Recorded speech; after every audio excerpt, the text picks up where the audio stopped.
The night she pressed her bleeding fingers to the stone wall of the castle corridor, Mira wasn't trying to be brave. She was trying to save lives. Again, the way she had been doing, alone and unacknowledged, for 7 months. The warning came the way it always did, a pressure behind her eyes, like storm clouds building inside her skull, a knowing that arrived fully formed and unbearable. The Eastern granary stores had been tampered with. Someone had laced 3 barrels with a slow rotting agent that would sicken a third of the pack by the first frost.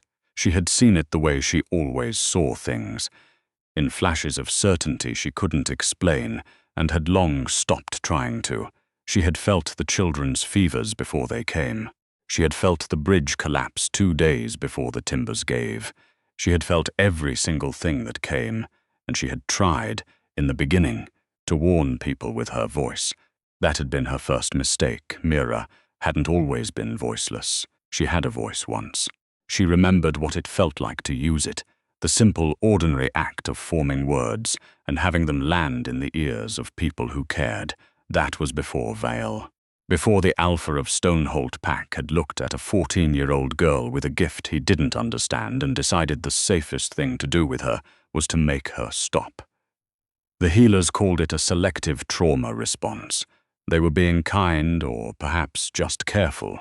The truth was simpler and uglier. Vale had done it deliberately with a compound the old Pack physician mixed in her evening tea over the course of 3 months, gradually severing the connection between what she wanted to say and what her throat would allow. Not a full silencing. That would have raised questions. Just enough that when she tried to warn the hunting party about the ravine ice and no sound came out, everyone assumed she had always been this way. Quiet. Strange. Best ignored. She had been 18 when she understood what had been done to her. 23 now, and still voiceless and still trying. The stone was cold against her palm. Her right hand, the one that still worked properly, pressed flat to the wall while her left, with its 2 fingers bent at angles that would never fully straighten again, curled against her side. She used a fragment of broken roof tile to reopen the cut on her forearm, the one that had barely closed from last week.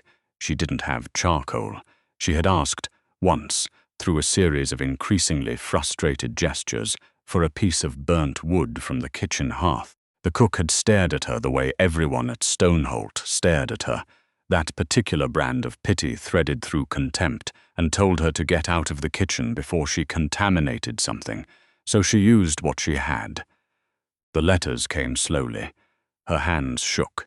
They always shook now, but she was careful. She had become so careful, and she pressed each word into the stone in letters wide enough to be read from across the corridor. Eastern Granary 3rd and 4th barrels from the north wall. Do not distry before the 1st of Muth. She stepped back and looked at it. Then she looked down at her arm. Then she thought, not for the first time and not for the last, about whether any of this mattered at all. By morning, Vale's men would scrub it clean. They always did. For 7 months, every message she had left, on corridor walls, on the stone archway near the training ground, once on the floor of the great hall in letters she'd spent 2 hours on her knees writing, had been removed before anyone with authority could see it. Vale had standing orders. The girl is unstable. The girl is disturbed. The girl's outbursts are an embarrassment to the pack and should be dealt with quietly. She was not an outburst. She was the only reason 17 wolves were still breathing after she had warned about the poisoned well in February. They had scrubbed that off the wall too. Mira pulled her sleeve down over the cut and walked back to the small, cold room near the laundry that she had been given, after Vale had decided she was too disruptive to house near anyone else. She lay down on the narrow cot without removing her boots. She stared at the ceiling. Outside, a wolf howled somewhere distant, a patrol wolf, nothing unusual, and she counted the stones above her until she fell into something that wasn't quite sleep. The Alpha King arrived on a Tuesday, which Mira had not foreseen. She could foresee threats, illness, structural failures, the coming of storms. What she apparently could not foresee was the arrival of Dorian Vance, king of the northern reaches, and his small, unsettlingly observant retinue, because if she had foreseen it, she might have been doing something other than pressing a warning about a loose wheel on the pack's primary grain cart into the wall near the eastern stables when his scout rounded the corner and nearly walked into her. The scout, a young man with sharp eyes and a grey travel cloak, stopped. He looked at her. He looked at the wall. He looked at the blood on her fingers. He said nothing. He simply turned and walked back the way he'd come. Mira stayed very still. Then she looked at what she'd written, at the blood still wet on the stone, at her own hands, and she did the only thing that made sense, which was to press herself into the alcove behind the stable door and wait for whatever was about to happen to happen. What happened was Dorian Vance. She had expected someone loud. The stories that filtered down to her through overheard conversations, through the pack's nervous energy in the days preceding a royal visit, had described him as formidable, unyielding, a king whose wolf had not submitted to anyone since his 3rd year. She had built him, in her imagination, into something like a thunderstorm, broad, noisy, filling every room he entered. He was quiet instead. He was tall. Yes, tall enough that he had to angle his shoulders, slightly passing through doorways not designed for his frame, and he wore the blackened iron of the northern reaches on his coat, but he moved through the stable yard with a stillness that struck her immediately as unusual. His wolf was close to the surface. She could feel it the way she could feel oncoming weather, a pressure that had nothing to do with sound. His eyes, when they landed on the wall, did not widen. They narrowed. He studied the writing for a long moment. Then he turned and looked directly at the alcove where she was hiding. She went absolutely still. "You can come out," he said. His voice was level. "Not unkind. I've already seen you." Mira came out from behind the stable door. She kept her left hand behind her back out of instinct, a habit so deeply grooved by years of Stoneholt's particular brand of contempt that she didn't even notice she was doing it until she saw him notice. He looked at her arm, at her sleeve, at the careful way she was holding herself. "Did you write that?" he asked. She nodded.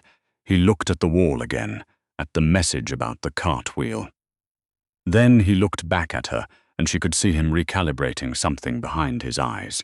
Not with pity, which she had learned to identify and resent on sight, but with something closer to attention. Real attention.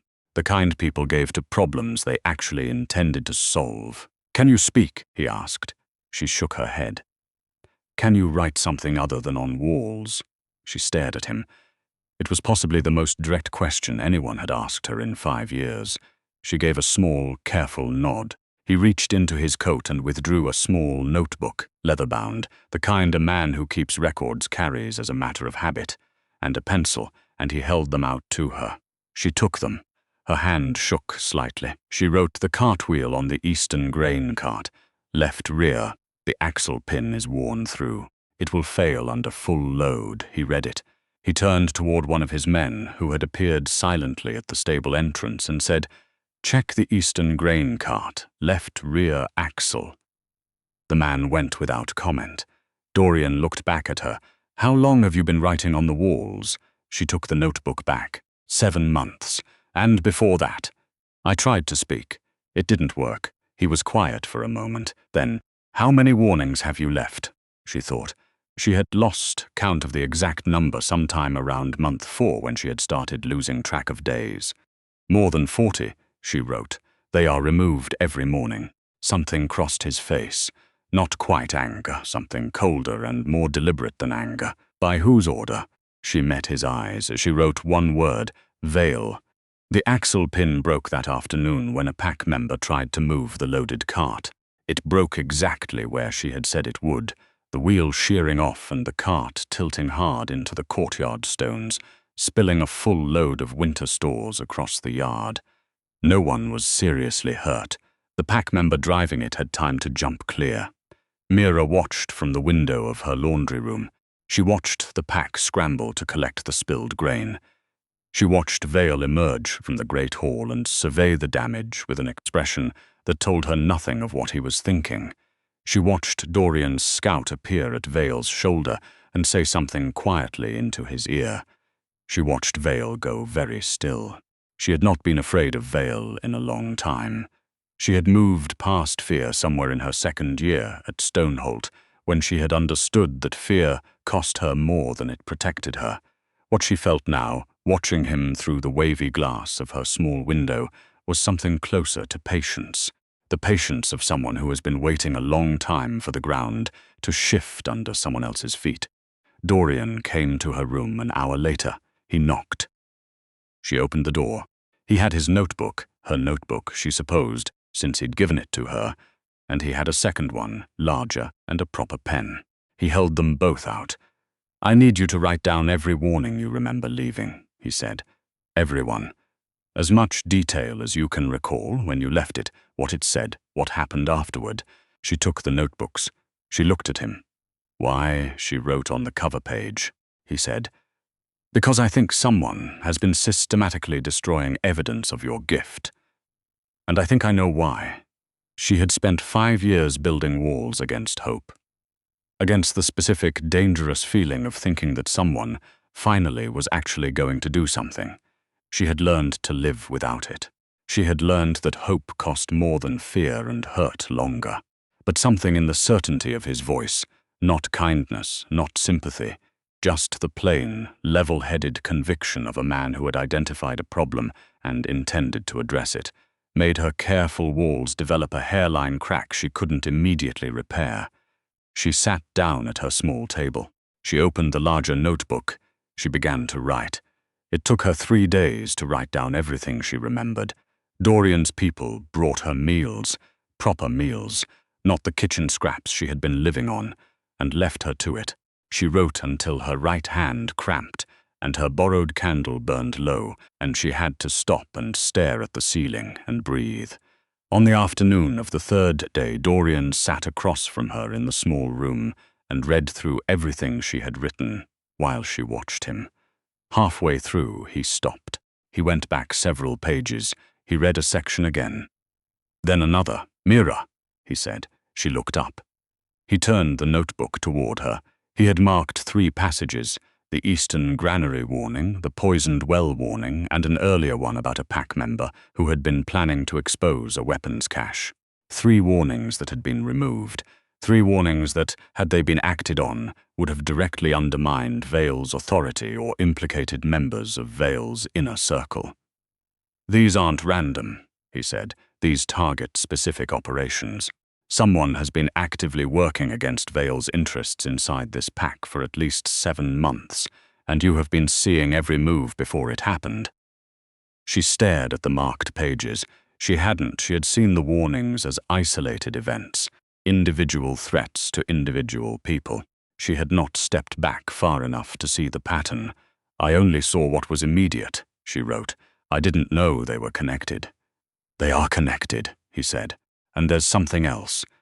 He turned to a different page, one she had written on the first day, almost as an afterthought, a warning from 4 months ago about a fire in the pack's northern outpost.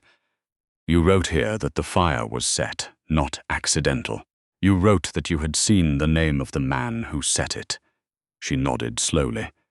"You wrote that the name was scratched into the stone beneath the window where you left the warning, that it was the first letter of the name, over and over, woven into the letters of the message itself." She had done that twice. She hadn't been sure why, a compulsion the way all her warnings came, not as a choice but as a need, like her hand had known something her mind hadn't caught up to yet. "Yes," she wrote. "The warning was scrubbed," Dorian said, "but the stone beneath the window wasn't. My investigator found the marks this morning." She sat very still. "The name scratched into the stone," he said, "is Vale." She had known, in the way she knew most things, not as a conscious thought but as a weight she'd been carrying so long she'd stopped noticing it, that Vale was behind what had been done to her. The silencing, the isolation, the systematic erasure of everything she tried to communicate. She had known it the way you know a chronic pain. It had become background noise, something she existed alongside rather than actively confronted. Hearing it said aloud, confirmed, documented, proven, was something else entirely. She pressed her right hand flat on the table. She breathed through her nose. Her left hand, curled in her lap, twitched slightly at the knuckles, a tell she had mostly trained out of herself, the visible evidence of the nerve damage Vale's physician had inflicted. Dorian was watching her, not with the calculating look she'd expected, with something quieter. "You already knew," he said. "It wasn't a question." "I suspected," she wrote. "Knowing is different." "Yes," he said, "it is." Outside the window, the pack yard was quiet in the late afternoon light. She could hear the training ground from here, the distant sound of sparring, wolves pushing through drills, the ordinary sounds of a pack going about its ordinary life, none of them knowing what was being uncovered in a small laundry-adjacent room by a mute woman and a king who was not supposed to be here. "What happens now?" she wrote. Dorian set down the notebook. He looked at her with the directness she had come to recognize in him over 3 days. The absence of deflection, the refusal to soften things into shapes they weren't. "Now," he said, "I go have a conversation with Vale."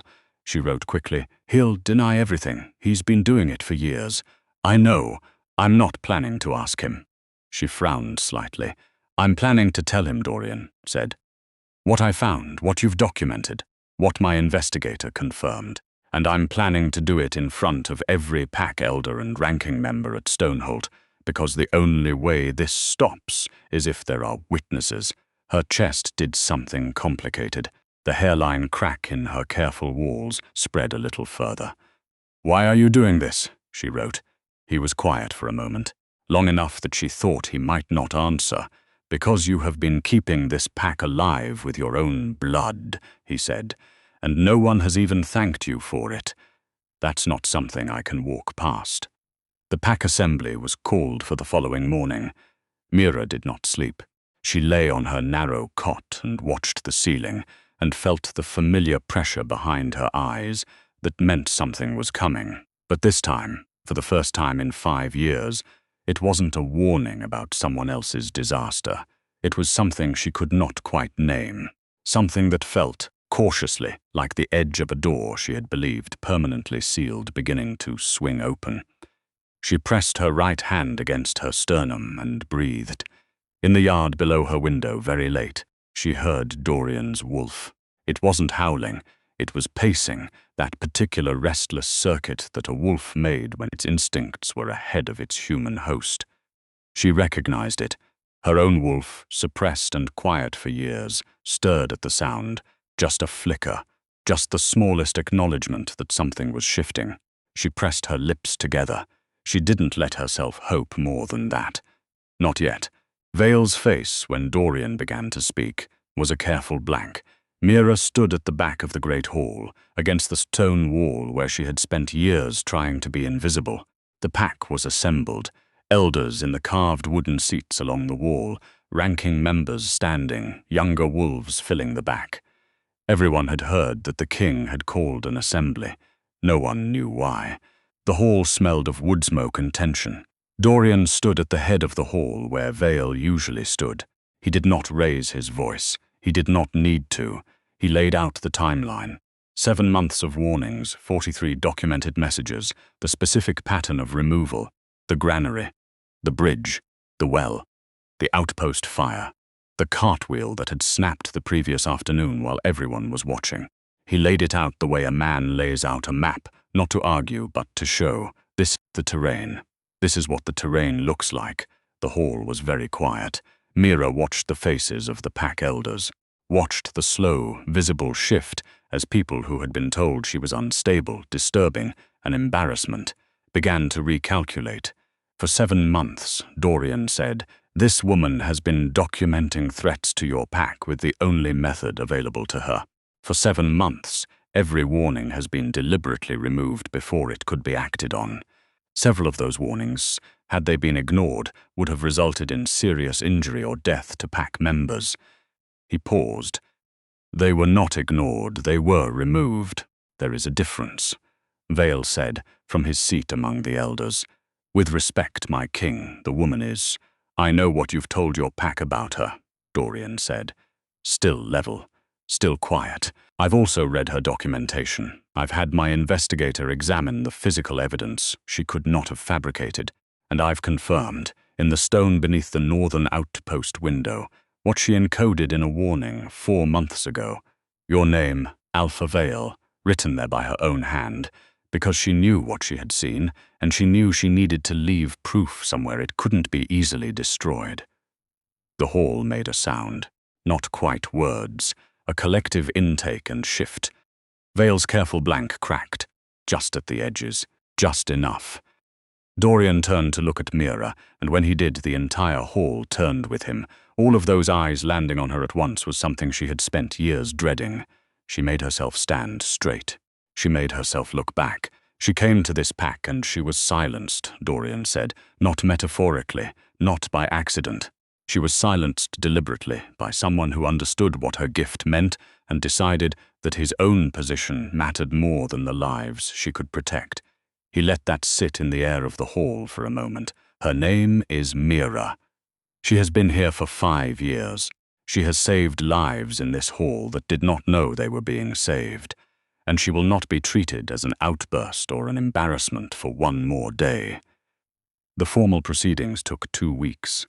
Mira was not involved in most of it. She sat with Dorian's senior counselor, a practical woman named Ashby, who communicated primarily through efficient written notes and seemed to find the situation more logistically interesting than emotionally fraught, which Mira found, unexpectedly, a relief. She wrote out her full account. She was examined by 2 healers brought from outside Stoneholt, who confirmed the nerve damage in her left hand and, more slowly, the deliberate suppression of her vocal function. The specific pattern of it, the evidence that it had been gradual rather than trauma-induced. The pack physician who had administered it had, it emerged, kept meticulous records. He had not expected anyone to ever look for them. She didn't cry when they confirmed it. She had not cried about it in years. She sat in the examination room and looked at the ceiling and felt the weight she had been carrying rearrange itself slightly.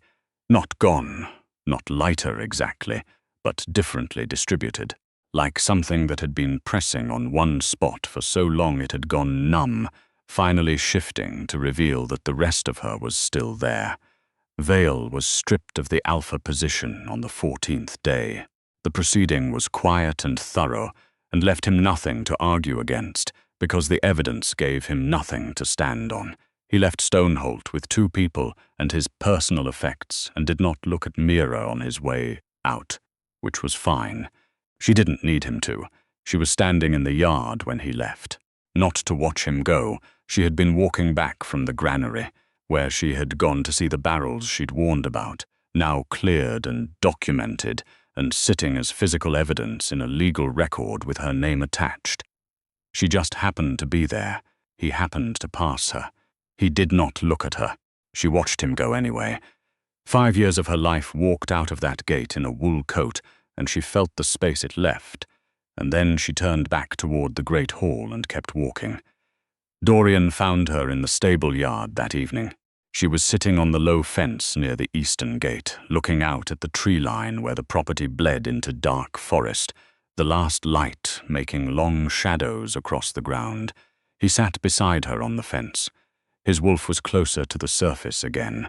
She had noticed it happen most when he was near her, had been noticing it for days and not letting herself think too hard about what it meant. She handed him the notebook. She'd written something before he arrived, because she had found that she communicated better when she wasn't writing under the pressure of someone watching. He read it. "My voice isn't coming back. The healers said the damage is too established. I want you to know that I know that, and I'm not waiting for it. I've been not speaking for 5 years. I know how to do it. I don't need you to fix that part." He was quiet for a long moment. He said. She took the notebook back. She wrote the second thing she had prepared. "Your wolf has been doing that thing. Since the first day, I noticed." He looked at what she'd written. Something in his face shifted. Not surprise, she thought, but the expression of a man who had been waiting for a specific thing to be said aloud. "I know," he said. What are you going to do about it? He looked at her then, fully, in the way he had looked at the writing on the wall the first day, with that careful and complete attention. She met his eyes. She did not look away. I'm going to ask you, he said, what you want to do about it. She looked down at the notebook, at her right hand, the one that still worked, at the pen between her fingers.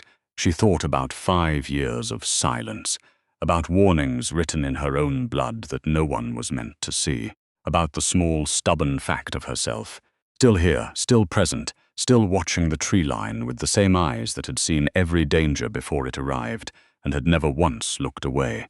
She wrote, I want to stay. Not at Stoneholt. I want to keep going. He read it. He looked at her. Where? She wrote. Wherever you're going.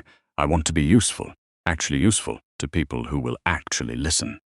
His wolf shifted against his restraint, and she felt her own wolf answer it. Not a flicker this time. A full, steady acknowledgement. 5 years of suppression, and it had been there the whole time, quiet and patient, waiting for exactly this. That, he said, I can do. The last light went out of the sky. The tree line went dark. Somewhere out in the forest a wolf called, low and long, and the sound of it moved through the trees and across the stable yard and found her where she sat, and for the first time in 5 years, something in her chest answered back. She did not have her voice. She had never needed it less.